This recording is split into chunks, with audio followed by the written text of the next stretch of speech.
പാലക്കാട് കൽപ്പാത്തി രഥോത്സവത്തിനുള്ള ഒരുക്കങ്ങൾ പുരോഗമിക്കുകയാണ്.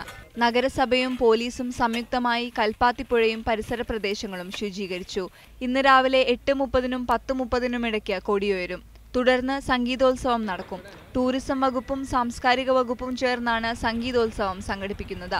13-ാം തീയതി വരെ സംഗീതോത്സവം നീളും. 4 ഗ്രാമങ്ങളിൽ നിന്നുള്ള അലങ്കരിച്ച രഥങ്ങൾ സംഗമിക്കുന്നതാണ് പ്രധാന ചടങ്ങ്. ഇതുകൂടാതെ മറ്റൊരു രഥം കൂടിയുണ്ടാകും. എല്ലാ ഗ്രാമങ്ങളിലെ തേര് 5 തേരും ചേർന്ന് ഒരു സംഗമമുണ്ട് ഇവിടെ.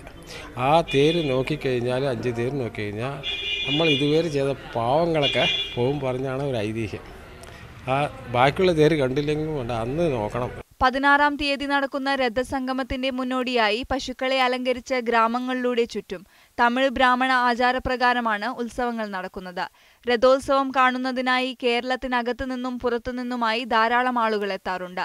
ഇനിയുള്ള 8 ദിനങ്ങൾ കൽപ്പാത്തി ഗ്രാമം ഉത്സവലഹരിയിലാണ്. മീഡിയ 1 പാലക്കാട്.